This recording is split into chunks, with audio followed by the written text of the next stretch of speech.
Je suis Adnan Ben Chakroun, chroniqueur à l'ODJ Média. Aujourd'hui, j'aborde un sujet qui m'agace à chaque innovation tech. Cette phrase que l'on voit partout. D'abord disponible en anglais? Un détail? Non. Un symptôme d'une fracture numérique bien réelle où l'arabe est relégué encore et toujours.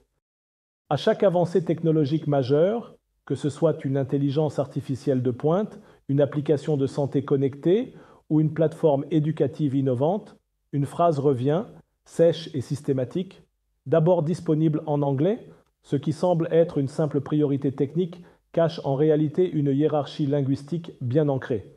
Elle place l'anglais au sommet de la chaîne d'accès à l'innovation et relègue toutes les autres langues au second plan. L'arabe, pourtant parlé par plus de 400 millions de personnes, reste souvent invisible. On ne parle même pas de délai, parfois l'arabe est simplement oublié. Mais je pense que le problème est plus profond que ce que l'on croit.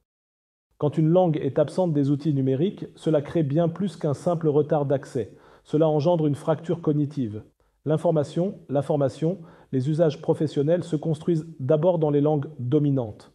Pour les arabophones, cela signifie apprendre à coder, interagir ou même chercher de l'information dans une langue étrangère. Résultat, les enfants, les étudiants, les développeurs arabophones commencent la course à l'innovation avec plusieurs longueurs de retard. Et dans une ère où la vitesse d'appropriation technologique est un facteur de pouvoir, ce n'est pas un détail. C'est une inégalité structurante. Pourtant, l'arabe est loin d'être une langue marginale. L'arabe est la langue officielle de plus de 20 pays et la langue liturgique d'1,5 milliard de personnes. Pourtant, dans l'univers numérique, elle est souvent reléguée au rang de langue folklorique, exotique, à ajouter plus tard, peut-être. On trouve des modèles d'intelligence artificielle qui parlent le gallois, corrigent du code en islandais ou font des blagues en klingon, mais qui peinent encore à aligner 3 phrases cohérentes en arabe. Ce n'est pas un manque de capacité technique, mais un choix de priorité dicté par des logiques de rentabilité. Et je suis de ceux qui pensent que cette logique entraîne un cercle vicieux qu'il est urgent de briser. Moins l'arabe est présent dans les technologies, moins il est utilisé. Moins il est utilisé, moins il est amélioré. Moins il est amélioré, plus les usagers se tournent vers l'anglais. Et ainsi de suite. Cette spirale dévalorise la langue arabe et pousse les jeunes talents à délaisser leur langue maternelle pour exister dans l'univers numérique. On transforme peu à peu des locuteurs arabes en simples utilisateurs d'une langue étrangère, leur langue d'origine devenant obsolète dans les domaines du savoir, de l'innovation, de l'économie. Mais alors si on inversait les priorités? Et si l'on imposait une nouvelle règle? Pas de lancement mondial sans version multilingue, au minimum un engagement clair à intégrer l'arabe dans les 3 premiers mois de développement. Cela suppose aussi une prise de conscience chez nous. Nos gouvernements, nos ingénieurs, nos startups doivent exiger, créer et porter cette souveraineté linguistique. Car une langue absente du numérique, c'est une langue qui s'efface du monde.